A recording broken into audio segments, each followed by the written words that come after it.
जय हिंद, नमस्कार। मैं अंबर जैदी स्वागत करती हूँ आप सबका एक बार फिर से हमारे आज के कार्यक्रम में। और एक बार फिर से हमारे साथ मौजूद हैं आप सबकी और हमारी सबकी फेवरेट नाज़िया इलाही खान। बहुत बहुत स्वागत है आपका नाज़िया। जय हिंद, नमस्कार।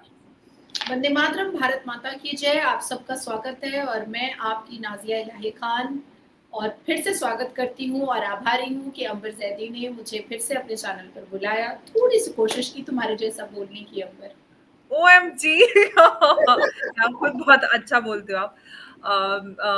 लेकिन हम जो आज मुद्दा करने वाले हैं वो ये है कि आपने खबर सुनी होगी और सभी इस खबर से वाकिफ हैं कि किस तरह से भारत और पाकिस्तान का मैच दुबई में हुआ और जहां पर भारत ने पाकिस्तान को हराने के बाद पाकिस्तान टीम के साथ हाथ नहीं मिलाया। और ये बात पहले से ही जो क्रिकेट अंपायर है उन्होंने कन्वे कर दी थी कि आप थोड़ा सा बचिएगा, हाथ पात नहीं मिलाना है एंड ऑल दैट।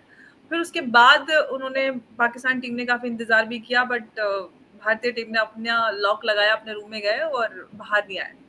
फिर उसके बाद पाकिस्तान टीम का भी रिएक्शन आया। अब तो ये है कि पीसीबी ने ऑफिशियली शिकायत लगा दी है कि ये खेल की भावना के विरुद्ध है और ऐसा वैसा वैसा।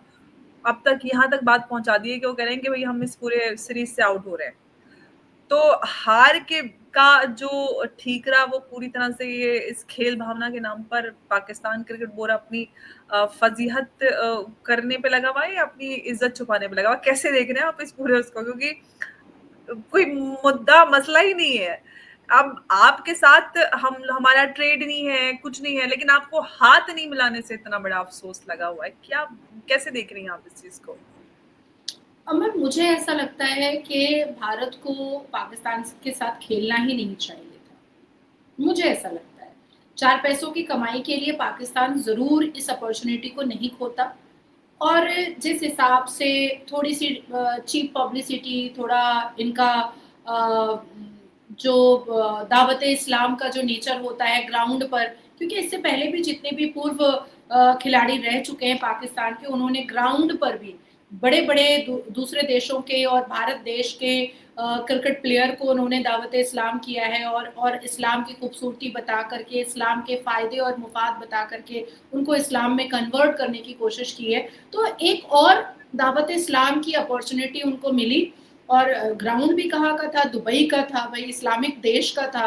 तो उन्होंने इस अपॉर्चुनिटी को ग्रैब किया। लेकिन मुझे ऐसा लगता है कि बीसीसीआई जो भारत के बीसीसीआई के जो हेड है, उनको सोचना चाहिए था कि ऑपरेशन सिंदूर और पहलगाम के बाद किसी भी हालत में पाकिस्तान को तो इस खेल का हिस्सा बनाना ही नहीं चाहिए था।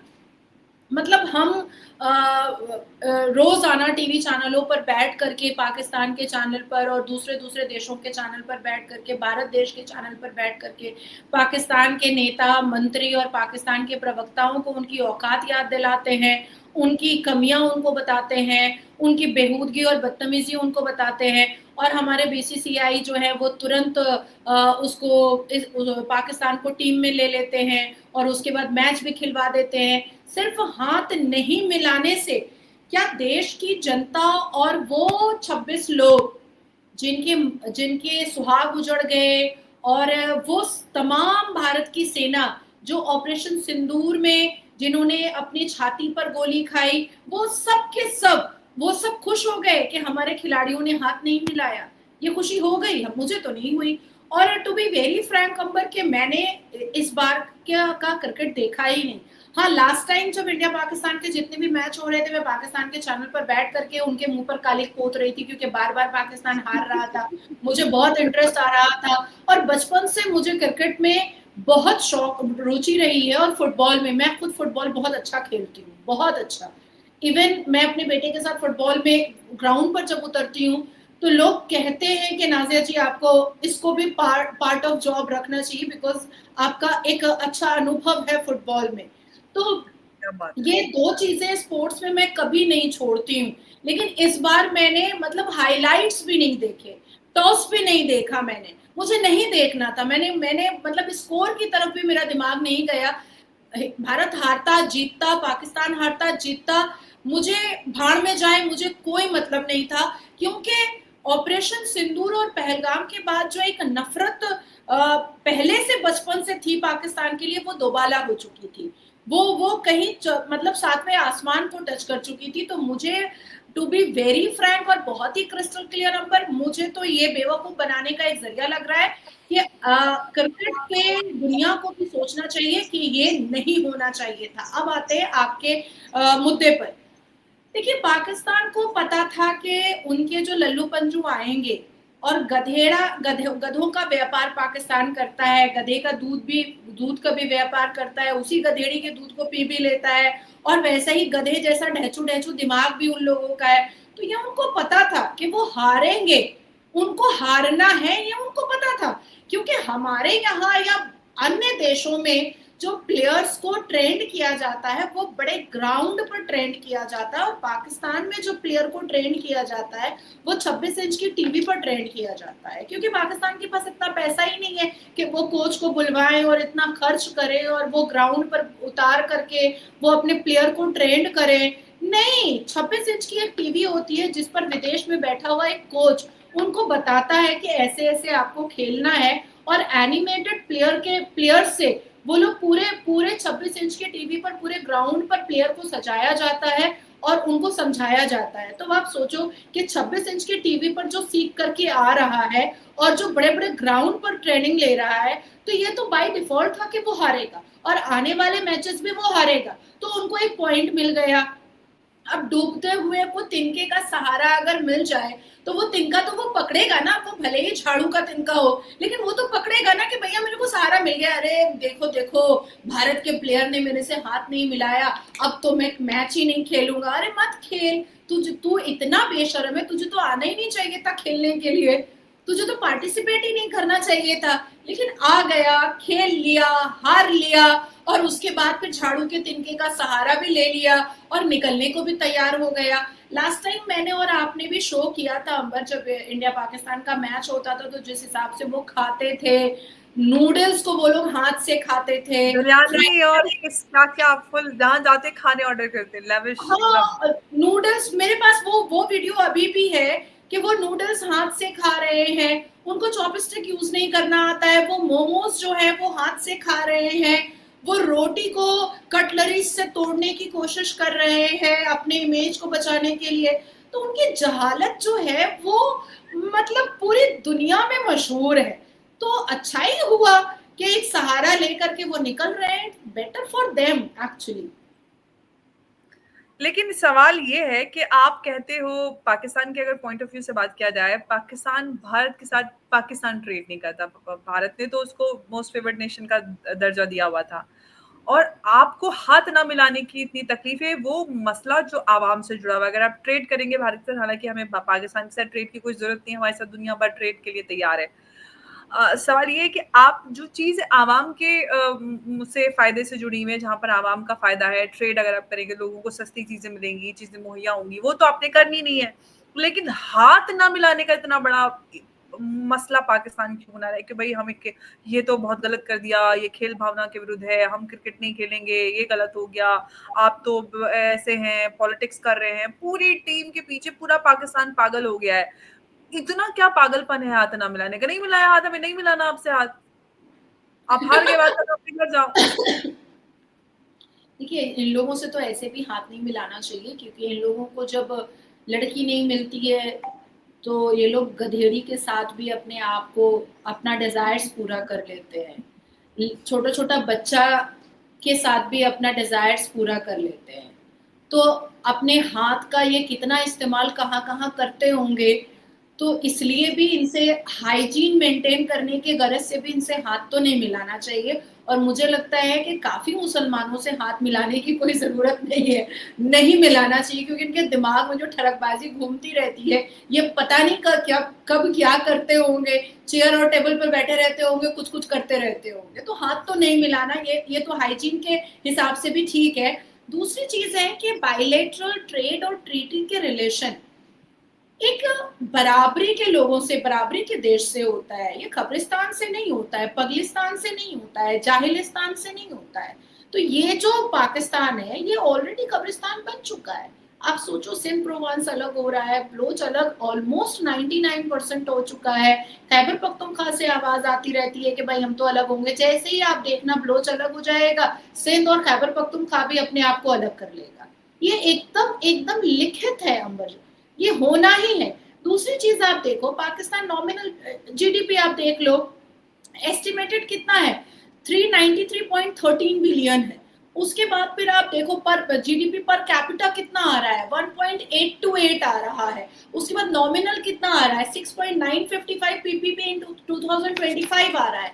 पाकिस्तान का कॉन्स्टेंटली आप जो बोरो, जो वो बैड डेप्थ पर चल रहा है, अभी रिसेंटली उसने ऑपरेशन सिंदूर के लिए $7 मिलियन जो है वो बेल आउट लिया, आईएमएफ से लोन लिया। उसके बाद आपको पता है 18 मुस्लिम देशों के साथ से लोन लेकर के बैठा हुआ है, और वो रोज नॉक नॉक नॉक नॉक करते हैं कि भाई मेरा पैसा वापस कर, भाई मेरा पैसा वापस कर। और ये अपने पाकिस्तान की बहू बेटियों को भेजता भी है और बेचता भी है हिजाब में कि वहां से भीख मांग करके लेके आ। और अरब क्या करता है, यूएई क्या करता है, इनकी बहू बेटियों को हिजाब के साथ नोचता है और नोच करके फ्लाइट पे बैठाता है और बोलता है चल निकल यहाँ से, ना यहाँ भेजो ना यहाँ बेचो। यहाँ आकर के कोई चकली बेच रहा है, कोई पापड़ बेच रहा है, कोई चटर मटर बेच रहा है, कोई चूरन बेच रहा है, और यहाँ पर रेप कर रहा है, और यहाँ पर महिलाएं जो है हिजाब में अपना शरीर बेच रही हैं। भाई तू निकल यहाँ से भाग। अब आप देखो कि टोटल लोन जो डेप्थ है पाकिस्तान के ऊपर वो 76.1 ट्रिलियन है पाकिस्तानी रुपीस के हिसाब से। कैन यू इमेजिन कि एक देश जिसका जीडीपी जितना नहीं है, उससे ज्यादा उसके ऊपर डेप्थ है जो उसको देना है। उसके बाद फिर कॉन्स्टेंटिन अगर हम जाते हैं तो उसके देश का जो डेप्थ है वो 51.52 ट्रिलियन है जो उसको अपने देश में देना है, कर्ज पूरा करना है। उसके बाद फिर एक्सटर्नल डेप्थ जो पाकिस्तान के ऊपर है वो 24.49 है। ये 2025 का मैं बोल रही हूँ, और ये मैंने कहीं और से नहीं निकाला है, ये डेटा मैंने पाकिस्तान इकोनॉमिक सर्वे से निकाला है, उसी के ऐप्स पर जाकर के निकाला है। ऐसा नहीं है कि भारत का कोई सर्वे है या लंदन और अमेरिका का कोई सर्वे है या इटली का कोई सर्वे है, ये पाकिस्तान के इकोनॉमी सर्वे डेटा 2025 के ऐप से निकाल करके मैं आपको बता रही हूँ। तो इनके साथ बायलैटरल रिलेशन कौन करेगा? अब आप सोचो, जीडीपी खत्म है इनकी, इनके ऊपर डेप्थ इतना है कि इन्होंने इतने बेल आउट, इतने लोन लिए हुए हैं कि ये पूरा का पूरा बिक चुके हैं, इनकी किडनी और अतड़ी पुर्जे बिक चुके हैं। अब क्राइम रेट सुनिए इनका, ग्लोबली 65th पोजीशन, पूरे ग्लोबली। यूएन की रिपोर्ट है और इंटरनेशनल कोर्ट की रिपोर्ट है कि क्राइम अगेंस्ट वुमेन सबसे ज्यादा पाकिस्तान में होता है। जो पाकिस्तान इस्लामिक देश कायदे आजम जिन्ना ने बनाया, और उसने 1947 को ये कहा दूसरे ही दिन पाकिस्तान बनाने के बाद कि जो कोई उर्दू नहीं इस्तेमाल करेगा उसको हम पाकिस्तान का दुश्मन मानेंगे। यही कहा था कि पाकिस्तान का दुश्मन मानेंगे। तो भाई उर्दू पढ़ना था, अरबी पढ़ना था, जो भी पढ़ना था, तो ये साथ साथ में उर्दू अरबी के साथ साथ ये औरत के साथ अश्लीलता कब से सिखा दिया? क्यों सिखा दिया? आप एक सुई बनाने के काबिल नहीं है, आप एक ब्लेड बनाने के काबिल नहीं है, आप एक छुरी चक्कू बनाने के काबिल नहीं है। आप इजराइल से छुरी चक्कू लेते हो, आप अमेरिका से आप रेजर और ट्रिमर लेते हो, आप इंडिया से, भारत से आप बाकी के सामान को लेते हो, और आप खतना अपना कर लेते हो बैठ करके। आप यहूदियों को गाली देते हो, आप भारत में हिंदुओं को गाली देते हो, आप इजरायलियों को गाली देते हो, आप क्रिश्चियंस को गाली देते हो। आप कहते हो कि हम उम्मा वाले हैं, हम फी सबीलिल्लाह वाले हैं, हम इस्लाम वाले हैं, हम सबसे बड़े हैं। आपकी औकात एक सुई बनाने की नहीं है, आपकी औकात एक सैनिटरी पैड बनाने की नहीं है। आपकी बहू बेटियां जो गाँव में रहती हैं वो कपड़ा इस्तेमाल करती हैं, और सैनिटरी पैड, स्टेफ्री वगैरह जो भारत का है वही वहां दुकानों में मिलता है। क्योंकि जो यूट्यूबर जो ट्रैवल वगैरह का दिखाते हैं या वहां के लोकल दिखाते हैं, तो उस लोकल में आप देखना स्टेफ्री जो भारत का है वो वहां बिकता है। तो आपकी बहू बेटियां स्टेफ्री पीरियड्स में भारत का यूज कर रही हैं, और जिनके पास पैसे नहीं है वो घर के गद्दड़ कपड़े कपड़े को यूज कर रही हैं पीरियड्स में। आप खतना करवा रहे हो पाकिस्तान इस्लामिक देश में, वो यहूदियों से छुरी चक्कू लेकर के करवा रहे हो, अमेरिका से अपना दाढ़ी मूछ बना रहे हो ट्रिमर लेकर के। आपकी क्या औकात है? आपसे अगर भारत के क्रिकेटर ने हाथ नहीं मिलाया तो ठीक ही नहीं मिलाया, उनको तो खेलना नहीं चाहिए था आपके साथ। हाथ नहीं मिलाया, मुझे लगता है कि बहुत ही छोटा सा काम नहीं किया, बल्कि खेलना नहीं चाहिए था। अब पैर का जूता, अंबर, मैं गुची का शूज नहीं, लेती हूँ। नाज़िर, सबसे बड़ा सवाल ये है कि पाकिस्तान के लिए मैच जीतना ज्यादा इम्पोर्टेंट था या भारत के साथ हैंडशेक? नहीं मिलाया नहीं हाथ नहीं भाई। नहीं नहीं नहीं अंबर, जिसकी जितनी औकात होती है वो उसी औकात के हिसाब से सोचता है।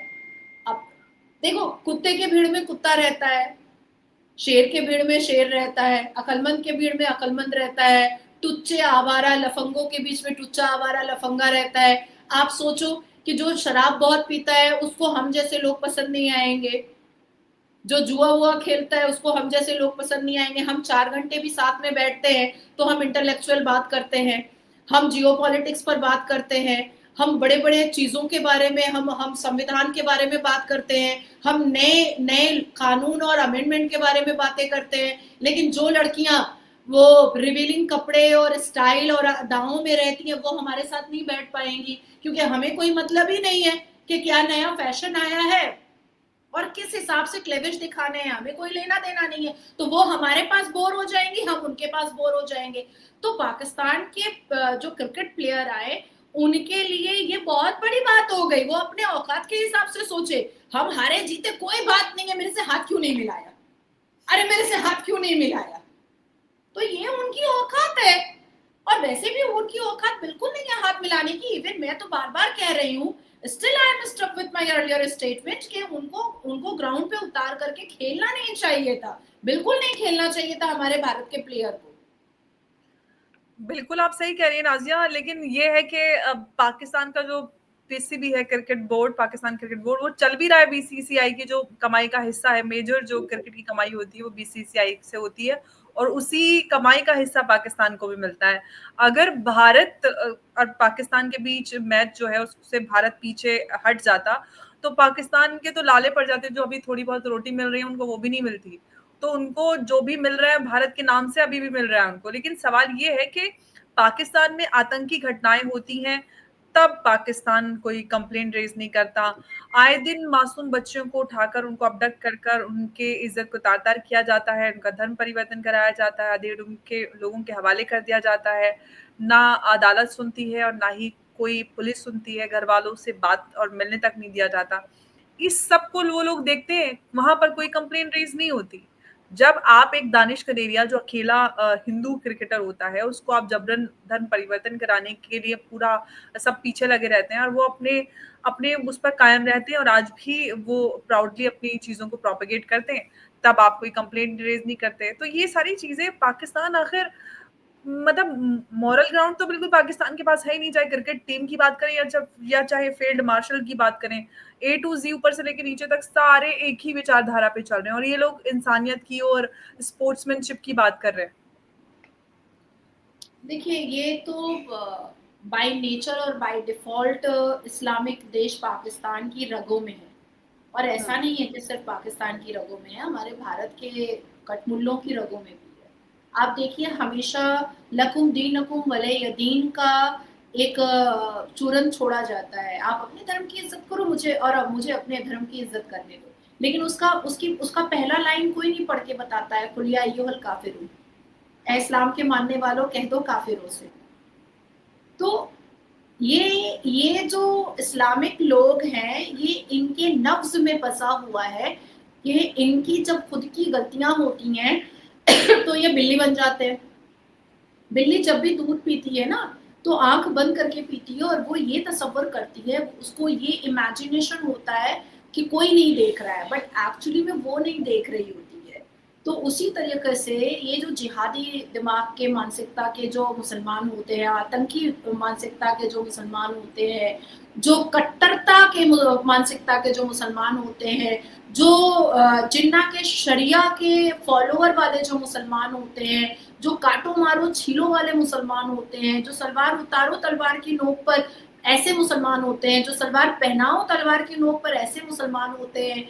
ये हमेशा अपनी गलतियों में अपने आँखों को बंद कर लेते हैं और जैसे ही उनको सामने वाले का एक छोटा-सा पॉइंट भी दिखता है, ये चिल्ला-चिल्ला करके बातें करते हैं। अब देखिए 5 फरवरी 2012 नासिर खान कादर खान ने रेप किया एक क्रिश्चियन लड़की का द पार्क होटल के बाहर में अपने किसी फोर व्हीलर लग्जरी गाड़ी में उसको मतलब ग्रैब किया। दोनों मुसलमान भाइयों ने डाला और डाल करके पूरी रात रेप करके दूसरे दिन उसको गटर में मॉर्निंग में छोड़ दिया। ठीक है, 9 साल की सजा खट करके नासिर खान को बेल मिला कि वो वेलफेयर के साथ उसके बहुत अच्छे रिश्ते थे। बेसिकली उसके वेलफेयर के साथ रिश्ते अच्छे नहीं थे, उसके रिश्ते टीएमसी के मुसलमान नेताओं के साथ बहुत अच्छे थे, इसलिए उसका बेल हो गया। और उसकी शादी में इमाम, कारी, मुफ्ती, आलिम दीन, हाफिज कुरान गया है और अपनी बेटी को सजा धजा करके बलात्कारी की शादी में लेकर के गया है। वही आलिम दीन और हाफिज कुरान मुझे और आपको गालियां परोसता है, मुझे और आपको बुरा कहता है, मुझे और आपको आवारा लड़की कह देता है। कभी आपको नेशनल न्यूज पर गालियां मिलती हैं, कभी मुझे नेशनल न्यूज पर गालियां मिलती हैं, कभी आपको अभद्र शब्दों से पुकारा जाता है और मुझे तो मेरा 5 पति ही बना दिया जाता है। लेकिन यही कारी मुफ्ती और आलिम दीन और हाफिज कुरान वो नासिर खान बलात्कारी की शादी में अपनी जवान बेटी को लेकर के जाता है, वो भी सजा धजा करके लेकर के जाता है।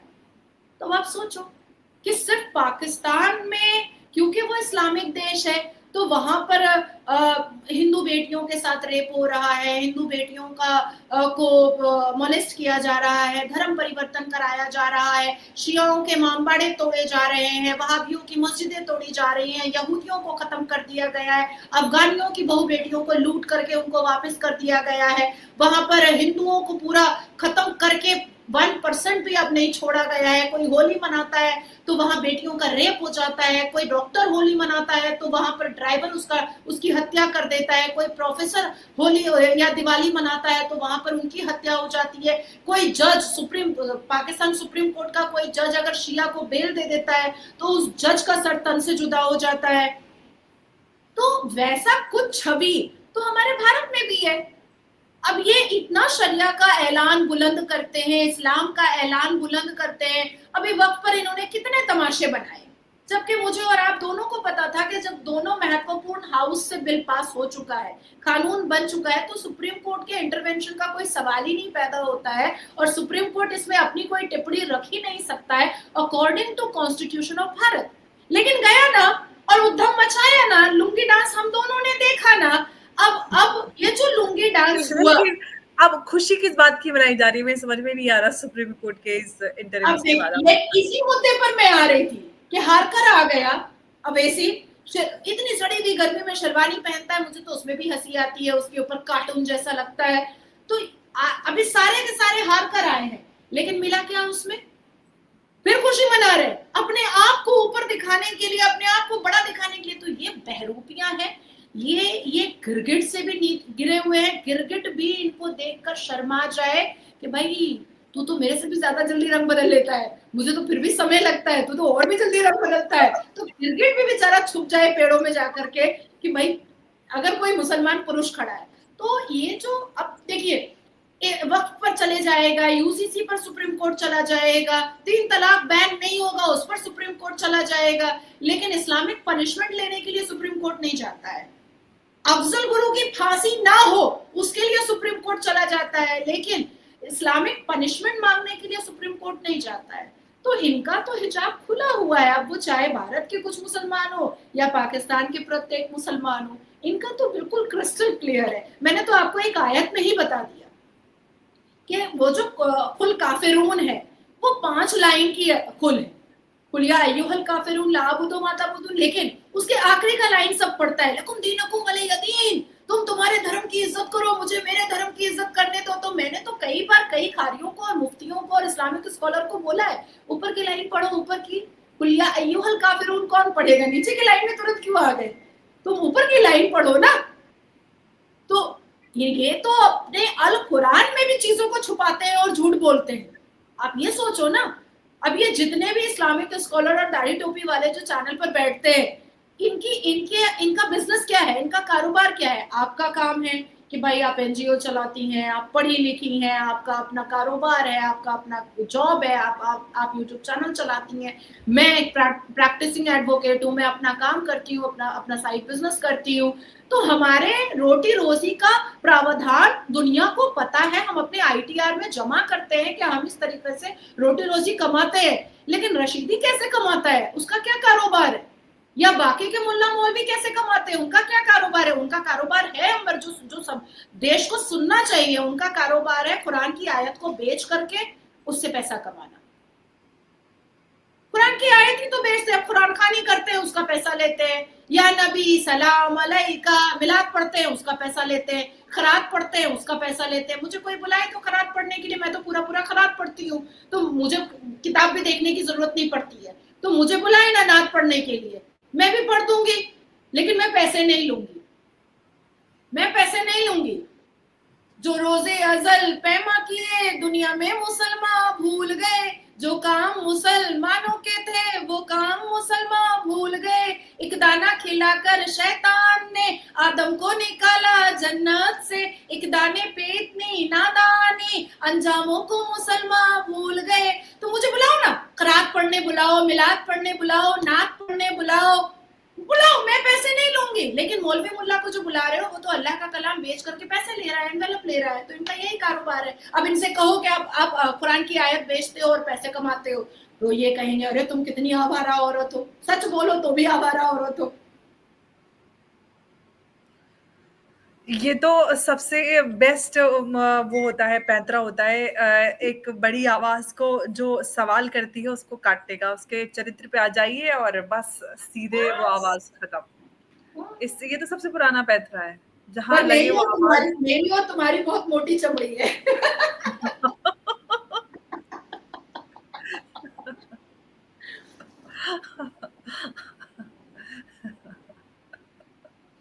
एकदम मोटी वाली चमड़ी, एकदम फौलादी चमड़ी वाली भी चमड़ी नहीं है, फौलादी चमड़ी है। वही हो गया, पुष्पा झुकेगा नहीं साला। हाँ। एकदम झुकेगा नहीं।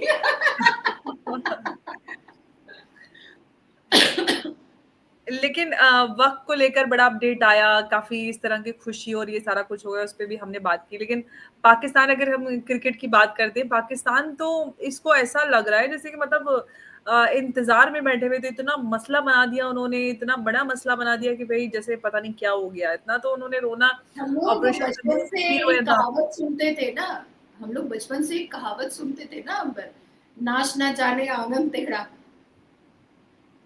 हुँ। मुहावरे भी आते थे जिसको हम लोग फिर उसको तशरी और मजमून में हम लोग कन्वर्ट करते थे। तो नाच ना जाने आंगन टेढ़ा, तो पाकिस्तानी क्रिकेटर के लिए ये बहुत फिट होता है कि नाच ना जाने आंगन टेढ़ा। तो 26 इंच की टीवी पर वो लोग ट्रेनिंग लेते हैं, जैसे ही ग्राउंड पर आते हैं तो सोचते हैं कि कुछ तो ऐसा हो जाए कि हम भागे यहाँ से। तो ये पूरा अपनी इज्जत बचाने का मौका पीसीबी को मिला है कि भारत के हैंडशेक पे पूरा ध्यान भटकाओ और अपनी जो नालायकी है ग्राउंड पे, जो वो हमेशा दिखाते हैं, और उनके देश में टीवी टूटते हैं, तो शायद इस बार कुछ टीवी टूटने से बच जाए। वो ठीक रहा, भारत पे बोल देंगे भाई भारत ने हाथ नहीं मिलाया तो हम पूरी सीरीज से आउट हो रहे हैं। जबकि सच तो ये है कि वो हार चुके हैं। जीते तो थे ही नहीं, तो भाई फिर तो वैसे भी उनको सीरीज से तो बाहर होना ही था। तो अब इसमें हाँ, नई बात तो कुछ है नहीं। अब देखिए पाकिस्तान की जो कंप्लेंट सुनकर ऐसा लगता है जैसे किंडरगार्टन के बच्चे होते हैं, वो बोलते हैं नाज़िक, हाँ मिस देखो इसने मेरे से हाथ नहीं मिलाया, इसने मेरे से हाथ नहीं मिलाया। नहीं मिलाया, नहीं मिलाया, खेल का कोई क्रिकेट का नियम थोड़ी ना है कि हाथ मिलाएँगे भई आपसे, नहीं मिलाना हमको आपसे हाथ। खेल लिया क्योंकि आपको चलिए रोटी मिल जाएगी थोड़ी-सी, जो आपका पीसीबी चल रहा है। लेकिन नहीं मिलाना हाथ, आपको पहले इन्फॉर्म कर दिया था कि भई हाथ नहीं मिलाएँगे, आप अपना देखो। नहीं, मेरा उसके तो बाद आप कहना है कि भारत के 120 करोड़ हिंदुओं को भी मैं ये समझाना चाहती हूँ कि कृपया कठमुल्लों से हाथ ना मिलाएं, क्योंकि ये कुछ भी कभी भी कर सकते हैं। और वैसे भी तारिक अंकल हमेशा बोलते थे कि भाई क्रिकेट क्यों खेलना है, क्यों खेलना है? मुझे लगता है कि पीसीबी के पास जो भी पैसे जा रहे हैं पाकिस्तान अपना देखेगा। बीसीसीआई की कमाई से पीसीबी चला रहे हैं। आप पूरी तरह से क्रिकेट भी बंद करे पाकिस्तान के साथ, बिल्कुल सीधी-सी बात है। अगर उनके एग्ज़ैक्टली साथ मैंने स्टार्टिंग ही अंबर इसी से किया ना कि क्यों एग्ज़ैक्टली, खेलना है? एग्ज़ैक्टली। बिल्कुल, वही है ना, पूरी तरह से क्रिकेट बंद कर दिया है कि भाई क्योंकि पाकिस्तान और भारत का मैच होगा तो टीआरपी हाई होगी, पीसीबी की थोड़ी-सी दुकान चल जाएगी और बीसीसीआई की कमाई उनके पास जाती है, बताइए। अब मतलब ये किस तरह का चला? पूरी तरह से बंद होना चाहिए क्रिकेट पाकिस्तान के साथ। और ये जो एग्ज़ैक्टली। आज इसी बात का मसला बना के भी हाथ नहीं मिलाया तो ना बड़ा मसला बनाया जा रहा है कि जैसे पता नहीं क्या हो गया। ख़ैर, ये तो मुझे लग रहा है कि अभी विवाद पाकिस्तान इसको ठंडा करने वाला नहीं, क्योंकि पाकिस्तान को ये मौका मिला है, जैसे कि आपने कहा कि झाड़ू की तिनके का सहारा मिला है हाँ, अपनी इज़्ज़त बचाने के लिए कि वो सीरीज़ से ही आउट हो रहे हैं। अब देखिए, ख़ैर ये पूरा रॉ जो है ये कहाँ पे जाकर थमता है, क्योंकि हालाँकि रॉ तो कुछ भी नहीं, सब कुछ एक तरफ़ा है, हमको हाथ नहीं मिलाना भई, आप आतंकी हैं, आप आतंक को सपोर्ट करते हैं और हम आतंक का समर्थन नहीं करते। चाहे आपके क्रिकेटर हों, चाहे आपके आर्मी ऑफ़िसर हों या फिर जो जिन मदरसों पे स्ट्राइक की थी, वो सब एक ही जैसे एक ही विचारधारा को सब फ़ॉलो करते हैं और उसी को प्रोपेगेट करते हैं। तो ऑपरेशन सिंदूर के समय आपने नाज़िर देखा ही होगा, सारे एक्टर जो भारत में भी काम कर रहे थे, जिनकी फ़िल्में रिलीज़ हो रही थी, वो भी वही सुर ए टू ज़ी सब के सब। पाकिस्तान में क्या होता है, कोई भी किसी के भी मुँह से आज तक किसी क्रिकेटर, एक्टर जो लोग अपने आप को खेल भावना से ऊपर और कहते हैं आर्टिस्ट का कोई धर्म नहीं होता, वो कभी बोलते हैं, आवाज़ उठाते हैं, जो माइनॉरिटीज़ बच्चियाँ होती हैं, उनका अबडक्शन होता है, धर्म परिवर्तन होता है, बिल्कुल नहीं। आप अगर अपने देश के लिए आतंक के खिलाफ अब खामोश रह सकते हैं, तो हम तो आतंकी नहीं हैं, हम तो गलत के खिलाफ आवाज़ उठाएँगे और मुझे अपनी क्रिकेट टीम पर गर्व है कि उन्होंने ये कदम लिया। हालाँकि पूरी तरह से ऑफ़िशियली पाकिस्तान के साथ खेल बंद होना चाहिए। बिल्कुल। नाज़िया, आप कुछ और ऐड करना चाहती हैं?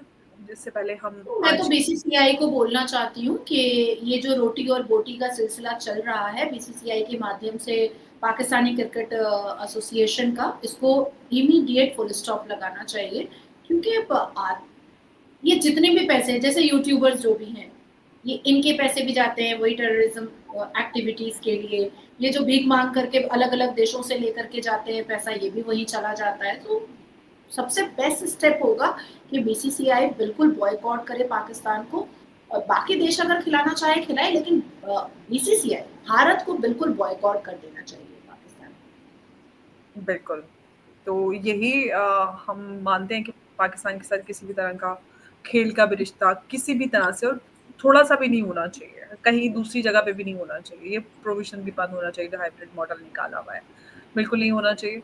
नाज़िया, बहुत-बहुत धन्यवाद इस चर्चा में जुड़ने के लिए और आपने काफ़ी अच्छे से खुलकर इस पे बात की। बहुत-बहुत धन्यवाद एक बार फिर से। नमस्कार, जय हिंद, जय हर भारत। हर महादेव हर हर महादेव।